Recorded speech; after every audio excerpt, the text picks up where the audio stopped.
Welcome back. Well, at the moment, the markets are still indicating a decent amount of green. It's off the morning highs, but nothing much to worry. Mid-cap index still lunging towards the 1% mark, and the Nifty Bank doing better than the Nifty for a change. So let's talk finance. Joining us now is the head of Indiabulls Housing Finance. The company has raised 683 crore through a QIP issue and a further 522 crore through sale of stake in Oak North. Joining us now is Gagan Banga, Vice Chairman and Managing Director. Good morning, Gagan. Thank you very much for joining us. You are about 1,200 crores rich. What's the idea? What are you going to do with it? Yeah, so we had at some point in time over the last 2 months been speaking about creating capital buffers. At the end of our Q1 results, we'd also spoken about from we are getting back to growth. We should be getting back to growth, and that's what this capital will help us do. So this is essentially growth capital, and it will help us grow. It is also a positive affirmation for our credit rating agencies. We have been, on a downward rating trajectory from AAA to AA, and now I believe it's time to get it back up at least to a AA plus. So the endeavor here on is going to be to beef up capital a little further, raise about 1,000 crores more. In total, raise around 2,200 crores, get the capital adequacy up beyond 32%. With this raise, we will be at about 31%. Okay. And that's a lot of buffer capital to have for growth. Okay. Gagan, hi, good morning. So can you give us some more numbers? How much do you think you can grow your balance sheet by in the current fiscal?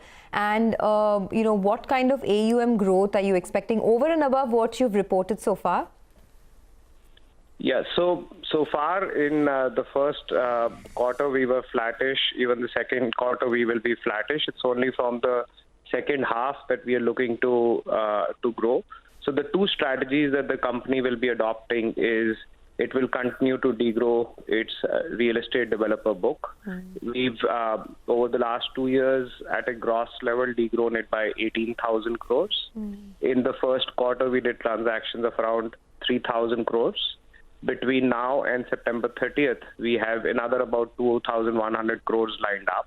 So as that degrowth happens, our retail disbursement acceleration happens. We've converted the company completely into a retail lending, secured lending company. And as we pursue retail growth, we will look to grow our AUM this year by roughly 10% over the previous fiscal. And the balance sheet for an extended period of time will have very muted growth. That's not really the model. We will remain asset light. So the balance sheet will grow by only about 5%. Who's buying these builder loans? Well, there are a bunch of banks which continue to refinance us. So of the 18,000 crores, close to about 13,000 crores has been refinanced by Indian banks, be it public sector banks or private banks. The largest stake has been taken by private banks. We've also done 2 securitization transactions or transactions akin to securitization transactions with a foreign bank and a foreign institutional investor. And this one, the 2,100 crores, is also set up with 3 different foreign institutional investors. Okay. So within did you have to sell those loans, or will you be selling this loans, builder loans, at a discount? So Lata, of the 18,000 crores that we've done so far, not a single rupee of discount has been required. Even the 2,100 crores does not require any discount. It's pretty much similar transaction that we did of a similar quantum in Q1, where there is no discount required.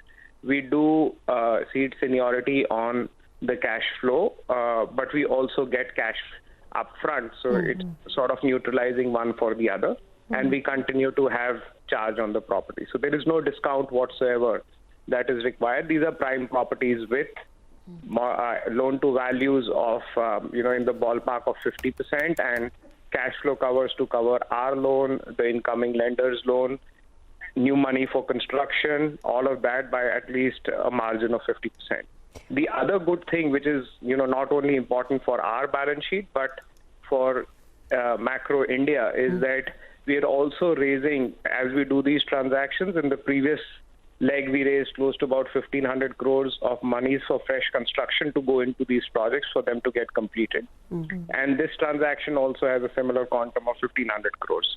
Now, what that does is that it completes these projects. And it may be a little bit of a surprise to you, Lata, but over the last 60 to 90 days, across the board, be it, low income or mid income, and now extending to even premium, apartments which are ready are selling. And they're selling at a much stronger momentum than one has witnessed over the last 6 years.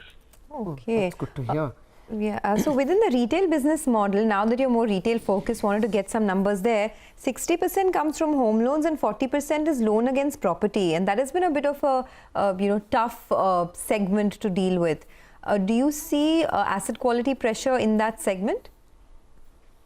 So that segment, on a risk-adjusted basis, the ROA is actually extremely attractive, which is why even some of the most risk-averse banks continue to be leaders in that segment. This product operates at a 50% loan-to-value, but more importantly, it's a monthly amortizing product. And every month, the borrower, which is usually a mid to small-sized business, is repaying a small bit of the principal. So there is principal amortization which is happening, for which we have to do a thorough cash flow analysis. Even through this period of moratorium, at the start, close to about 50-55% of these borrowers had taken moratorium, but by August, the number had declined to 20%. In September, as their EMIs are getting banked, there is an insignificant increase in the people who are not being able to honor their repayment instruments, which is in both LAP as well as home loans. So the product is actually performing extremely well. We haven't yet even tapped into the government guaranteed scheme, where the government is guaranteeing that if we give a 25% top up, they will actually guarantee that top up. We've not had to exercise that option, and the borrowers continue to service themselves pretty well. So it's a very, very attractive segment, especially given the fact that you get 200 basis points. Okay. Would you have to provide for more in the current quarter? I mean, y'all are Ind AS, so y'all would be providing. Will there be higher provisioning in this Q2? Yeah, so the whole model is that our pre-provisioning operating profits on a quarterly basis are north of 600 crores. A material portion of that we will continue to conservatively provide, like we did in Q1 through the rest of the year, but we will not need to dip into our capital for provisions. This entire exercise that we are doing of raising this 300 million is okay. Capital. All right. Gagan, we actually have you on a bit of a scratchy line, but we got the major gist of what you're trying to say. Thanks so much for stopping by and speaking with us on CNBC TV 18. Let's slip into a quick break, but on the other side of the break, we'll speak with the management of PVR. Things have been very tough for the company, but there is a big unlock trade playing out. Ajay Bijli, the chairman and managing director, and Nitin Sood, the CFO of PVR, will join in to talk about their first quarter